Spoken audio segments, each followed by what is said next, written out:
Oi, gente, bom dia, boa tarde, boa noite. Eu me chamo Wellington Menezes, estou aqui mais uma vez, estamos aqui mais uma vez para gravar um vídeo para o canal Monstros do Direito no YouTube, ou você pode estar assistindo a gente também do Instagram.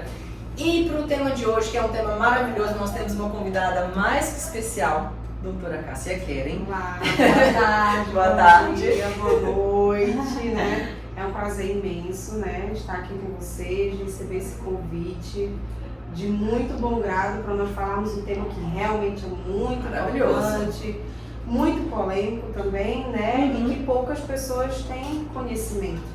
Né? Então será um prazer imenso, né, falar um pouco sobre o acesso à justiça, né, no Brasil, e isso é ponto com a... Maravilhoso. Andréia! Olá pessoal, tudo bem com vocês? Eu sou Andréia Pires, aqui do canal, que é a alegria mais este um vídeo encontro, maravilhoso, mais esta gravação. E como a doutora Cássia mencionou, né, é um tema de relevância geral, não é só aqui no mundo do direito, né, no mundo acadêmico, mas é um tema de interesse de toda a sociedade. Então, é um direito, né, doutora, garantido, né, positivado na Constituição Federal, no artigo 5º, inciso 35, que leciona o seguinte: a lei não excluirá da apreciação do Poder Judiciário lesão ou ameaça a direito.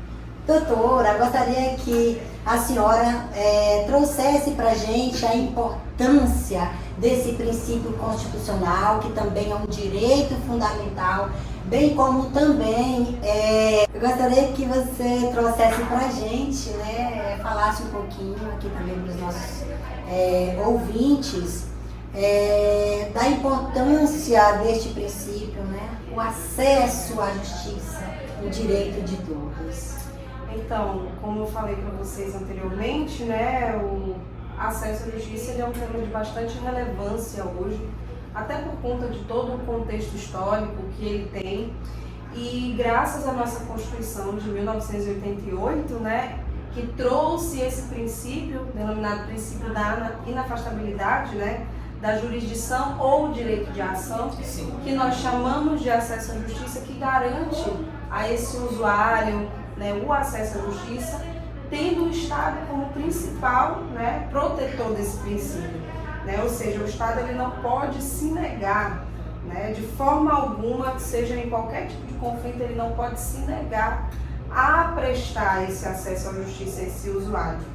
E a gente vai ver que se esse usuário ele se sentir lesionado de alguma forma, seja qualquer for a forma desse conflito, né, a gente vai ver que o Estado ele deve, né, ele não pode, é diferente, né, ele deve prestar esse auxílio, né, já que a Constituição fez questão de trazer esse princípio que é muito importante nos nossos dias de hoje, né.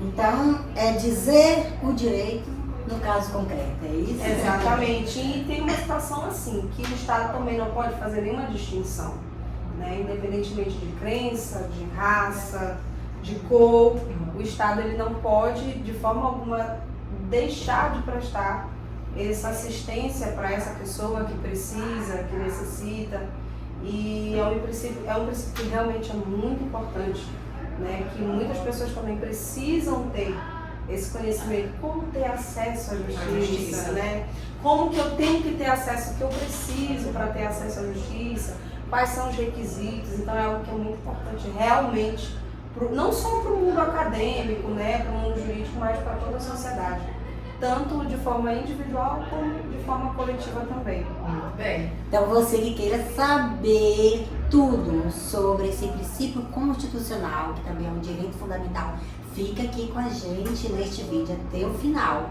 Monstros do Direito está aqui para trazer dicas importantes para você. Isso aí. E quando a gente fala de acesso à justiça, nós estamos falando de um contexto histórico. E é nesse contexto histórico que entram essas três ondas aí de Mauro Capelletti, que ele traz como primeira onda renovatória essa assistência jurídica para os hipossuficientes, ou seja, para as pessoas que não têm condições de pagar as custas judiciais de um processo, né? Então, muitas das vezes, lá no passado, a maioria das pessoas não entravam com ações, né? Entravam com ações judiciais porque não tinham condições de pagar, de arcar com esses custos.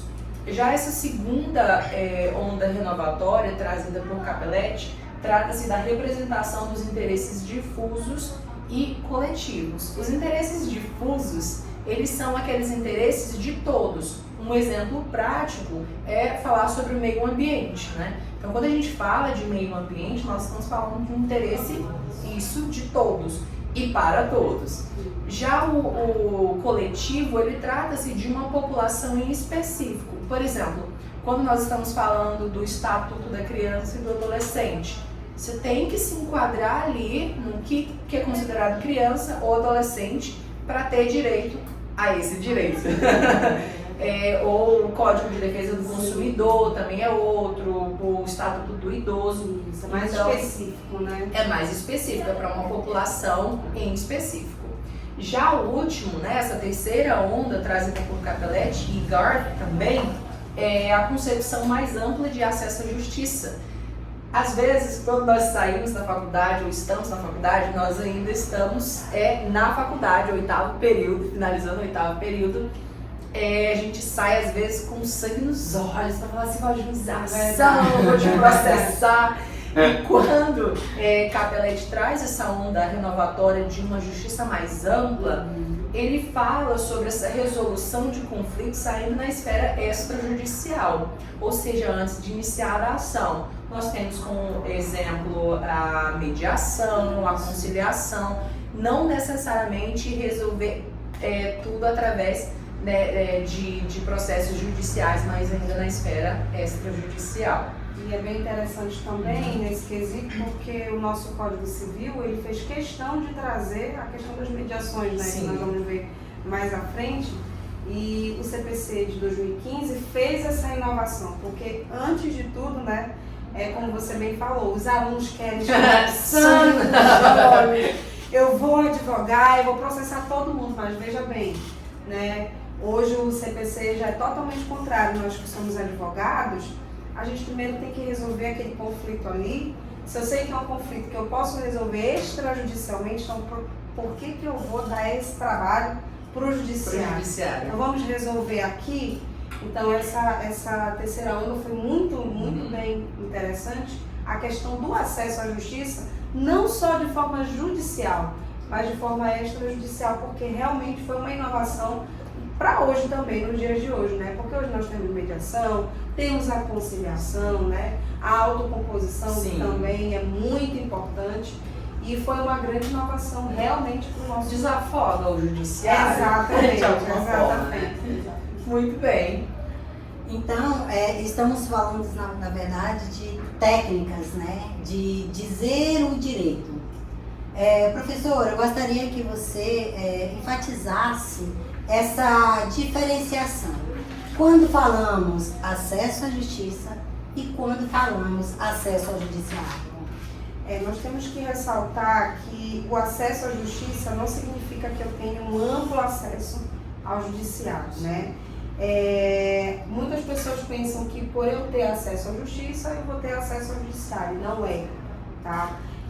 Por mais que o Estado ele tenha esse dever de conceber, né, o acesso à justiça enquanto um direito fundamental, mas a gente vai ver que o acesso à justiça ele é um direito fundamental, ele é um princípio fundamental da Constituição. Se eu tenho um determinado direito, então eu tenho acesso à justiça. E se eu tenho um conflito com esse direito, aí sim eu terei um acesso ao judiciário. Né? Então são termos que são juridicamente diferentes, né? Mas que no dia a dia parece muito confunde. Eu vou ali na justiça porque eu tenho acesso à justiça. Não, você tem um acesso ao judiciário devido você ter um direito que foi infringido, você tem um direito que ele foi, né, de alguma forma, como é que posso dizer? Maculado, violado. Então, a partir desse momento, você tem o acesso ao judiciário. Então, resumidamente, o acesso à justiça é um direito constitucional, é aquilo que você tem. É o nosso tema. Exatamente, que é o que a Constituição trouxe, né? De 1988, é o seu direito. E o acesso Artigo ao... 5º, inciso 35. Perfeito. E o acesso ao judiciário é a consequência desse acesso à justiça, como nós podemos definir, né? Que devido à violação é onde você recorre, né? Primeiramente, claro que levando em consideração se esse conflito pode ser resolvido antes de entrar ao judiciário, né? Mas se for um conflito que não foi resolvido de forma extrajudicial, então você recorre ao judiciário. Acesso ao judiciário. Gente, que tarde maravilhosa, fria, tomando aqui meu chocolate quente. Professora, sabe, não escolheu o chocolate quente, ou tomar um suco. Suco, Nesse frio. Suco maravilhoso. Nesse frio de Parauapebas. Gente, nesse frio de Parauapebas, tomar esse suco para hidratar, né?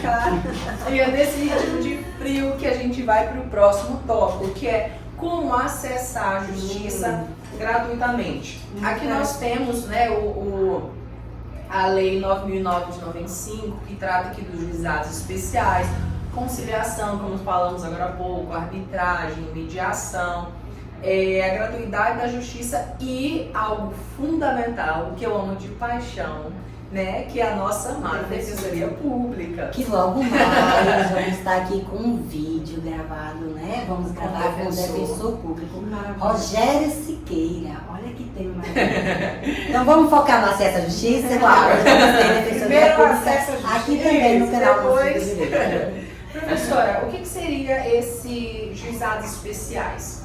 Então, vocês podem ver que a lei dos juizados especiais, né, ela é de 95. A nossa Constituição ela é de 88. Sim.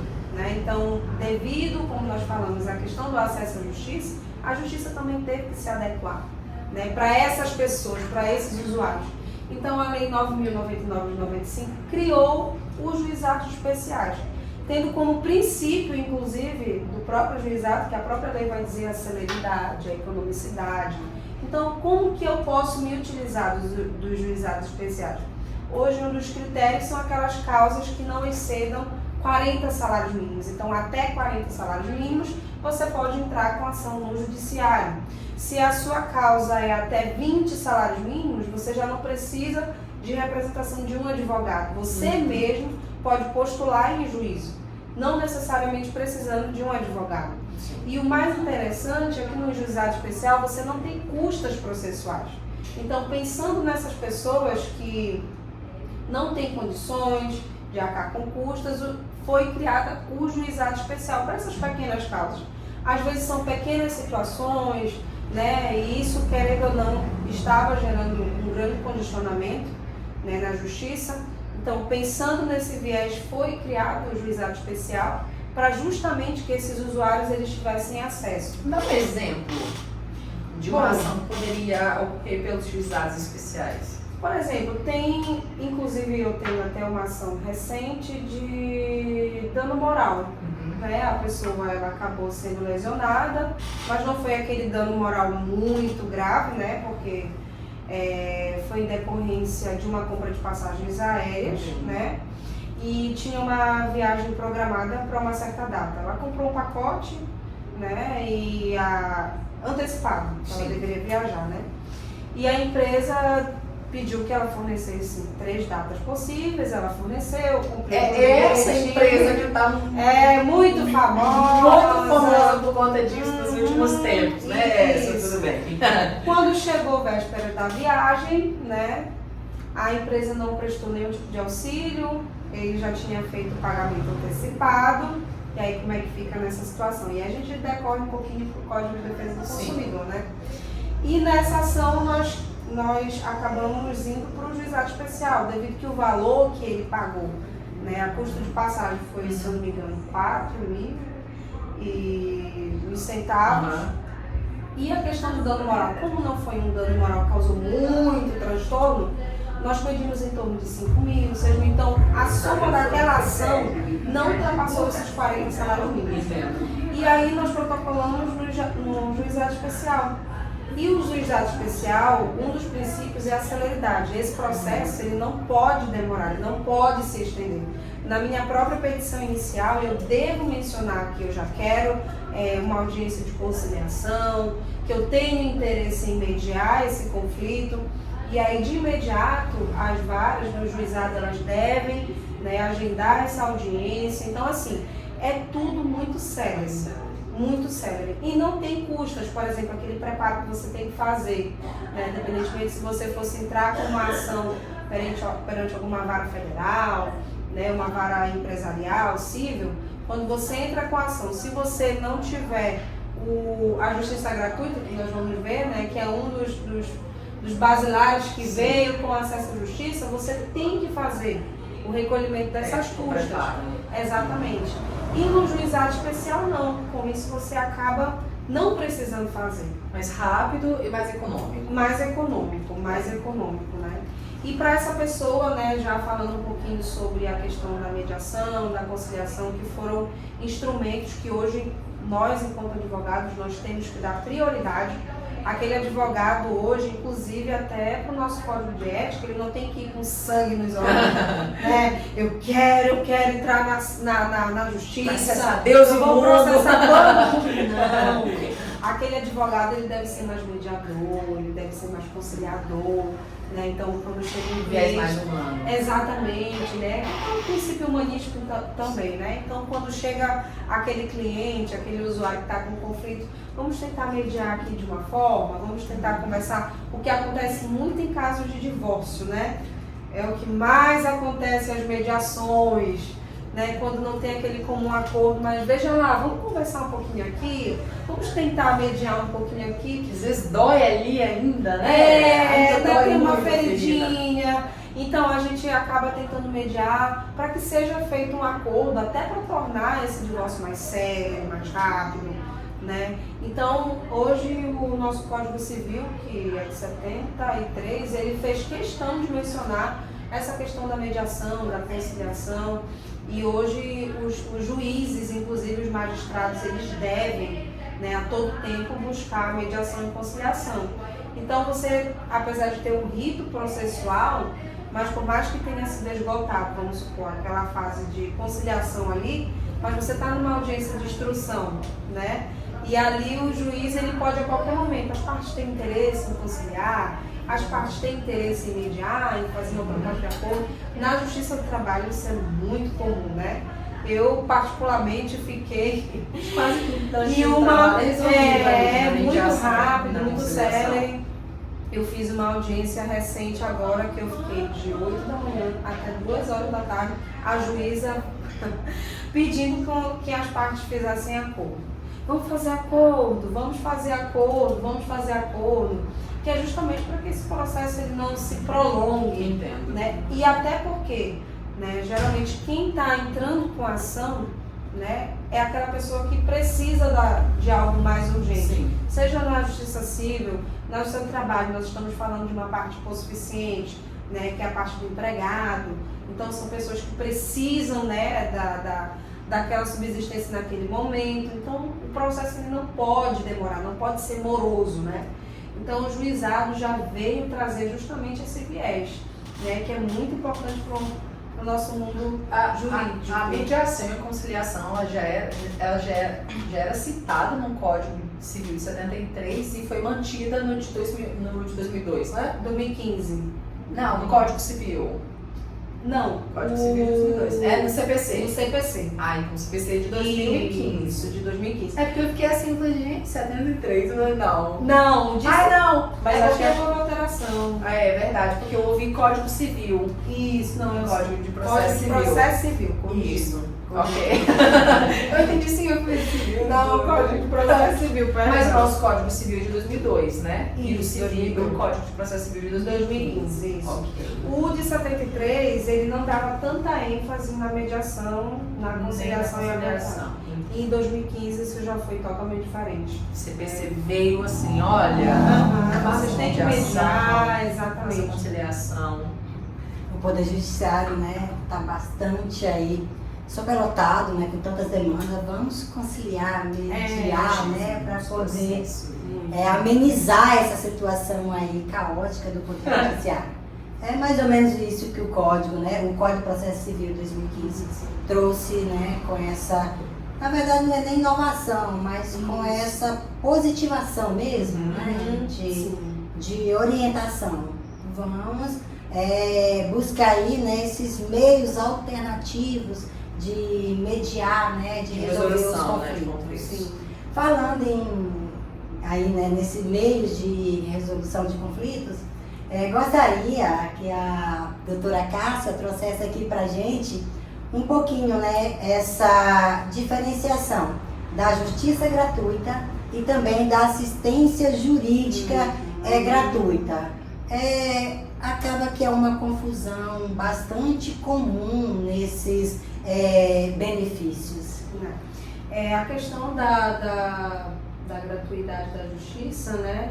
Assistência judiciária gratuita e a justiça gratuita realmente tem uma diferença, né? Quando eu falo sobre justiça gratuita, eu estou falando justamente sobre a possibilidade de mover o processo sem arcar com seus encargos, né? Com as suas custas. Sim. Então, quando eu entro com o processo judicial, eu posso pedir a justiça gratuita, né? Inclusive, tem muitos advogados que quando faz petição coloca da assistência judiciária, não, é totalmente diferente, tá, gente? É da justiça gratuita mesmo. Quando eu quero entrar com o processo, se eu sou hipossuficiente, né? Ou seja, eu não tenho condições de arcar com aquelas custas que são altas, né? As nossas custas judiciais, dependendo do valor da causa, ela pode ser alta. Né? Então, eu peço a justiça gratuita por eu ser hipossuficiente. O que é ser hipossuficiente? É ser pobre na lei, né? De acordo com a lei. Então, eu não tenho condições de arcar com essas custas, eu peço a justiça gratuita. E a assistência judiciária gratuita é justamente a concessão de um advogado sem custo para essa parte, né? Então, tem uma diferença. Seria o papel da Defensoria Pública, por exemplo. Pode ser o papel da Defensoria Pública nesse caso, né? Mas por mais que vamos supor, esse usuário ele não tenha condições, né? Ele não tenha subsídios para custear um advogado, aí ele pode pedir essa assistência judiciária gratuita, que é o caso da Defensoria Pública, né? Que hoje é muito importante, muito relevante para o nosso cenário, inclusive. Inclusive, eu gostaria de voltar no tópico anterior, te atrapalhando aqui, Andréa. Para falar um pouquinho, isso, né? Que a senhora acabou de falar agora, né? Da Defensoria. Da gratuidade da justiça, o que é a gratuidade da justiça. Mas fala pra gente um pouquinho o que é a Defensoria Pública. Quando que foi instalada a Defensoria Pública, né? Porque, pelo que a gente estudou, né, nós vimos que a Defensoria Pública e o Ministério Público pertenciam ao mesmo órgão e que em 88, né, com a Constituição, elas foram, né, desvencilhadas uma da outra. O que é a Defensoria Pública? Hoje, a Defensoria Pública, como você muito bem explicou, né, a questão da desvinculação. Antes era um órgão só, a Defensoria Pública e o Ministério Público. Mas aí a nossa Constituição foi muito inovadora, né? Quando desvinculou e criou a Defensoria Pública lá no seu artigo 134, né, da Constituição Federal, que trouxe justamente com o objetivo de dar defesa àquelas pessoas que não têm condições de arcar, né, com as custas desse advogado. E hoje a Defensoria Pública, o teto salarial, né, para que essa pessoa tenha acesso, é até 3 salários mínimos.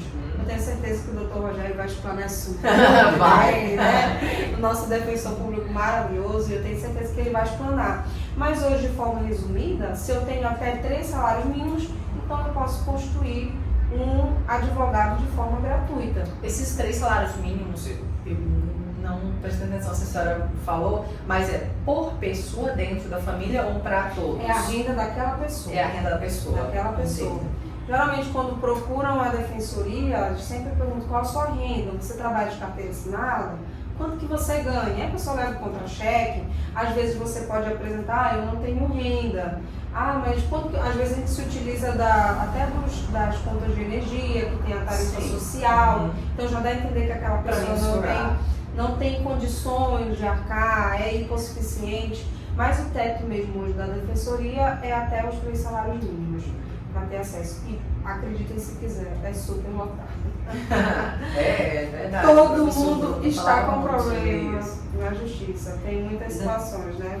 Doutora Cássia, então nós temos a Defensoria Pública, nós temos também a Justiça Gratuita e nós temos a assistência jurídica gratuita. Mesmo com todos esses meios, né, de acesso à justiça, podemos dizer ainda que muitas pessoas evitam ingressar com a ação na justiça aí para reparar, né, o seu direito violado ou não? Qual que é o maior obstáculo, por exemplo? Um dos maiores obstáculos hoje é a morosidade, né? Por mais que nós tenhamos uma justiça hoje, né, nós temos a maioria dos processos já foram convertidos para a forma eletrônica, né? Antigamente, ali a partir de 2017, se não me engano, antes de 2017 os processos eram físicos, se eu não me recordo. Então ali você tinha que fazer carga, descarga, tinha que ir no fórum protocolar, então tinha toda aquela morosidade. E hoje com essa inovação do processo judicial eletrônico, né, então se querendo ou não, melhorou um pouco a questão do Poder Judiciário. Mas essa morosidade ainda é um problema muito grande devido ao grande número de processos mesmo que a Justiça tem, né? Então, querendo ou não, ainda é um obstáculo do acesso à justiça ao Brasil, porque muitas pessoas deixam de entrar com ação, né, perante o judiciário, ou até às vezes abrem mão dos seus direitos, porque não querem ter toda essa espera. Esse trabalho, não quer demorar tanto. Exatamente. Quando eu recebo clientes, por exemplo, no âmbito trabalhista, né, que é a maioria das partes dos processos que eu mais atuo, eles perguntam, doutora, quanto tempo vai demorar? E aí a gente fica, bom, não tenho tempo, não posso garantir um tempo para você. Você vai levar um ano, um mês. Temos o princípio, né, do devido processo legal. Exatamente, legal. Exatamente. Né? Mas assim, é um processo que não tem como você prever, né? Mas a gente torce para que seja rápido. Mas ainda é um obstáculo muito grande a questão da morosidade. Hoje o Poder Judiciário ele já tenta inovar isso muito, por exemplo, processos, questão de concurso público para servidores, né, magistrados, para que aumente mesmo esse nível de pessoas, para que esse processo ele não tenha tanta morosidade. Mas, infelizmente, ainda é um obstáculo que nós enfrentamos. Em especial na Defensoria Pública, né, que a gente Sim. sabe que comparada com o Ministério Público, a Defensoria acaba que ela é talvez menos desprovida, talvez do quadro funcional, né, até porque é mais recente. E as cargas de processo são muito maiores, né? E às vezes você não tem um defensor público suficiente para aquele município. Não tem estrutura. Sim. Não tem a Com certeza estrutura. não tem estrutura. Não tem a estrutura, né, naquele município para aquele defensor. Então, assim, devido à carga daquele processo, né, devido ao número de processos muito grandes, eles não conseguem, de alguma forma, tentar atuar em todos. Hoje, com a questão do processo eletrônico e as audiências virtuais, querendo ou não, isso melhorou um pouco. Por exemplo, eu posso estar aqui e fazer uma audiência de outro estado, de outro município. Então, querendo ou não, isso melhorou um pouco, né? Porque eu não preciso me deslocar de um estado para o outro para que eu possa fazer audiência, né? E, querendo ou não, isso melhorou um pouco as pautas, né? Porque quando era só presencial as audiências, querendo ou não, isso prejudicava um pouco até nas pautas das varas, né, do judiciário. Mas agora com essas audiências virtuais melhorou muito. Professora, eu gostaria de fazer uma pergunta. Sim. A senhora responde se sentir à vontade. Mas nós temos de um lado o Estado acusador, através ali na figura do Ministério Público. E esse mesmo Estado que acusa, defende na figura da Defensoria Pública. Só que quando você olha para a estrutura que o Ministério Público tem e compara com a estrutura que a Defensoria Pública tem, é notório dizer que o Estado prefere dar prioridade em acusar, condenar do que defender aqueles que mais necessitam? Eu acho que não. Assim, de forma ampla, né? a questão do Ministério Público também, querendo ou não, eles são um pouco... Tem a sua precariedade, a questão de promotores, por exemplo. Eu atuei num município chamado Melgaço, bem distante daqui, Marajó, né? E assim, 16 horas de viagem de Belém para chegar até lá. E lá nós tínhamos um promotor e nós tínhamos um defensor público. Mas o promotor daquela região, ele atuava em 5. Né? Ele pegava ali, se eu não me engano, Belém, Breves, que era um município próximo, né? E Melgaço. Então, assim, eles também têm a questão da Mas carga. isso não é um caso isolado? Não. Por exemplo, traz para Paraupebas. Não, Só hoje essa- Paraupebas é diferente, né? Olha, a quantidade de promotores de justiça, ó o prédio. Com relação Da- diferente. Olha o prédio do Ministério Público e a quantidade de promotores que tem para o prédio da Defensoria Pública. É diferente. E a quantidade. E assim, mas eu acredito que Não que eu por seja viés. contra um ou outro, mas que eu gostaria realmente de entender. entender, porque não tem. Olha os promotores públicos trabalham bastante, Sim. né? Isso é notável. Mas olha o tanto que a Defensoria Pública trabalha. Esse Olha viés quantos está defensores mudando, públicos né? Esse trabalham. viés está mudando um pouco, porque hoje a gente vê que o Estado está dando um olhar mais atencioso para a Defensoria Pública, né? Já que a carga de processos é maior. Então, hoje, inclusive, conversando com o Dr. Rogério, ele até me informou, olha, vai haver mais concursos, vão chamar mais pessoas do concurso anterior, eles estão mudando mais ainda essa questão da estrutura para aquele defensor, né? Então, assim, a gente vê que o Estado está dando um olhar melhor, está dando uma verba melhor ali para aquele, né? Porque a defensoria é muito importante. importante. Mas eu não vejo que seja porque o Estado prefere acusar ao invés de defender. Até porque o Estado nem pode, né? Ele Sim. tem que dar essa Assistência. essa né? assistência Não, e tem que ter essa, como é que eu posso dizer, a questão do direito de defesa para essa pessoa. Né? Então, ao mesmo tempo em que ele coloca um promotor ali para acusar, ele também tem que colocar um defensor ali para defender. Né? Então, eu acredito que é mais esse viés. E a gente espera que melhore, né? Cada dia Muito melhore. bem. Melhore mais. Defensor Rogério, prepare-se para as nossas perguntas na próxima entrevista, porque Eu você já vou desse- aceitar, eu já irei aceitar, pode deixar. E para finalizar, nós falamos aqui, a Andrea até falou agora há pouco desse maior obstáculo, né, de acessar aí a justiça, de ajuizar ações, mas trazendo hoje para a nossa realidade e também fazendo uma comparação com o passado. Como que são como que são ajuizadas hoje? Tem mais ações hoje do que tinha em 2022, do que tinha em 2020, ou do que tinha ali em 2010? Isso. A gente vai pegar a revista da Justiça em Números, né? Que é onde todos os tribunais se baseiam para saber como que está hoje e como que era anteriormente, né? Então, veja, em média, em 2022, a cada grupo de 1.000 habitantes, 127 ingressaram com uma ação judicial no ano de 2022. Então, é muita gente, né? E o Estado de Minas Gerais, apesar dele figurar como tribunal, né, de vários segmentos e todos os segmentos, ele é considerado referência, né? E ele é o que apresenta a menor demanda, por 100.000 habitantes, né? E na Justiça Estadual, o Tribunal de Justiça de Alagoas, né, como a gente pode ver, ele é o tribunal mais demandado. E adivinha? Trabalho?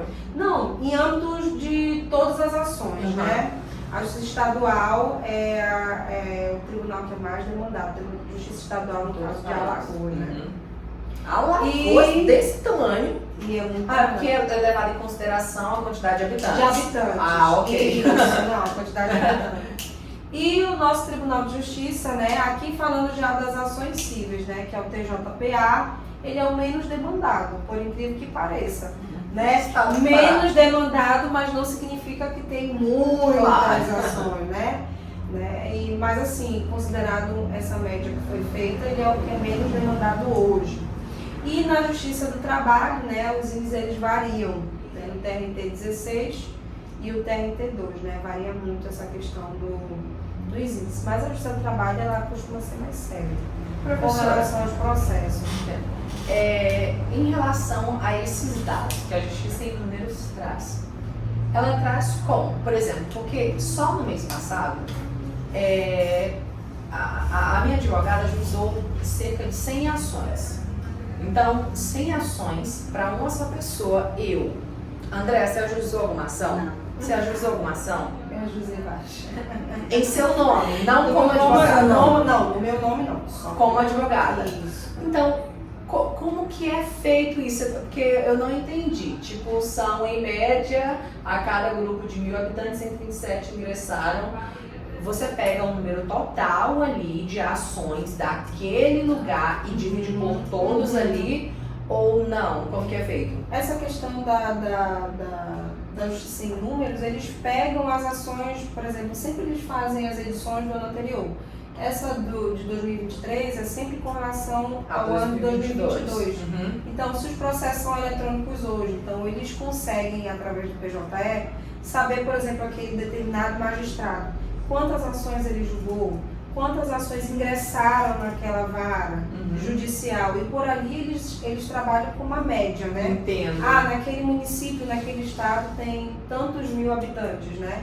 Então, com base nesse cálculo que eles fazem, da quantidade de habitantes e o número de ações que foram ingressadas naquela determinada vara, eles conseguem fazer uma média. Entendo. E não só isso, né? Quando a gente tem acesso à revista Justiça em Números, que inclusive pode ser acessada por todas, eles fazem um histórico muito bem detalhado. Quantas ações aquele juiz recebeu, quantas ações ele julgou procedente, quantas ações ele julgou improcedente, quantos acordos tiveram. Então, assim, é bem detalhado, né? A gente fez uma média aqui apenas das ações judiciais que ingressaram, né? Sim. Perante a Justiça do Trabalho. E na Justiça Civil também.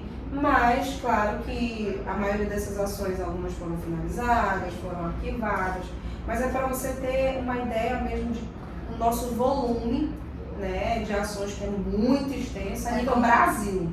Podemos dizer que é como se fosse, por exemplo, uma pessoa física não ingressa, mas uma pessoa jurídica ingressa por várias vezes, né, ao judiciário, recorrendo à demanda. Sim, Então, até porque eles não vão contar pelo nome da pessoa, eles vão contar por ação. Pela quantidade. Isso, né? às vezes tem pessoas que têm... tem pessoas que têm ações na Justiça do Trabalho, na Justiça Civil, na Justiça Criminal, né? E às vezes na Civil tem 3 processos, 4 processos. Então eles vão contando por processo, né? Entendo. Por exemplo, Paraupebas tem 300 mil habitantes. E neste ano de 2022, é um ano que passou, né? 2022, foram ajuizadas 300 mil ações. Mas não quer dizer que cada uma pessoa ajuizou uma ação. Exatamente. Mas que 10 mil pessoas ajuizaram ações e que é levado em consideração. Entendo. É por isso que hoje a gente tem que primar pela conciliação, né? Para que o judiciário ele desafogue um pouquinho, e o papel dos advogados é justamente esse. Nós vamos tentar mediar aqui, até por exemplo, numa situação da Justiça do Trabalho, né? Aquela pessoa que teve seus direitos violados. Antes de eu adentrar com essa ação, eu posso tentar procurar a empresa para conversar, vamos fazer um acordo, né? Antes de eu entrar com a ação, e eu mesma, juntamente com outro advogado da empresa, posso fazer a homologação desse acordo, fazer esse acordo e homologar judicialmente. Então, tudo muito rápido, muito sério, para que realmente esses números diminuam, né? Eu gostei fazer a eu gostei efetivação do muito direito, da né? conversa de hoje. Foi muito tranquila, foi muito leve. Gente do céu, E olha. você aí, diz aqui nos comentários abaixo, já ingressou alguma vez reivindicando esse direito violado na justiça, Já no Poder ajuizou uma Judiciário? ação, se Justiça do Trabalho, na Seara Civil. Se sim, diz aonde? Qual é a isso, justiça? verdade. Justiça do Trabalho, Justiça Criminal Especial, Justiça Civil. Gostaram do vídeo de hoje? Acharam um tema relevante? Já pode sugerir o tema do próximo vídeo, mas já sabemos que no próximo vídeo a gente vai falar sobre a Defensoria Pública, o papel do defensor público, né, a responsabilidade que ele tem. E, gente, eu amei Com passar essa tarde. muita gratidão. Vocês. Agradecer você que ficou aqui com a gente até o final. Agradecer a nossa convidada especial, a nossa professora, Foi um prazer doutora imenso Cássia. mesmo. É um prazer imenso, né? Animada ela? Contribuir para que várias pessoas tenham conhecimento, né? Que às vezes é um tema que nem todo mundo sabe. Onde eu devo procurar, o que eu tenho que fazer. Eu estou com um processo aqui, mas o que eu tenho que fazer? Né? Professora, aproveitando a oportunidade, menciona aqui para os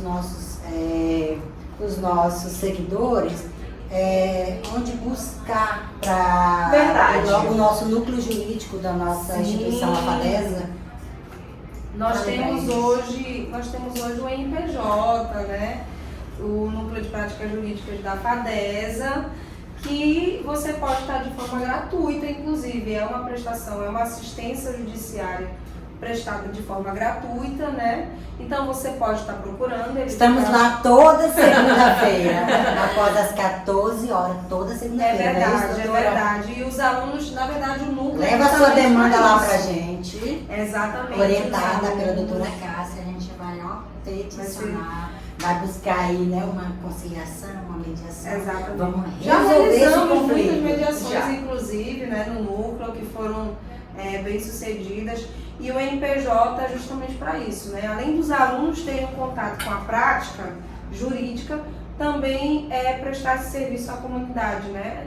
Você pode procurar demandas cíveis, né, trabalhistas, consumidor, você pode estar procurando o nosso NPJ. Vamos deixar o endereço aqui embaixo, tá bom para vocês? Fica ali no Shopping Carajás, né? Sim. Na Farouk Salme. E é muito bom porque, olha, a minha irmã ajuizou uma ação lá, ação de retificação de registro civil, totalmente gratuito. Então não teve que pagar advogado, não teve que pagar as custas processuais. Então a FADESA vem fazendo um trabalho muito bom para a comunidade, né, com o NPJ, que é o Núcleo de Práticas Jurídicas, e que a senhora está sempre lá para nos ajudar, ajudar tanto a gente, dizer né? que esse canal está sempre de portas abertas, tá bom? Obrigada, Pra meu você. amor. Muito Obrigada. obrigada. Foi um prazer imenso. Quero agradecer a todos, né, que vão assistir esse vídeo. Eu tenho certeza que vai contribuir com o conhecimento de muitos alunos também, que acompanham essa página super famosa. Né? É um prazer imenso. Muito obrigada, gente, de coração.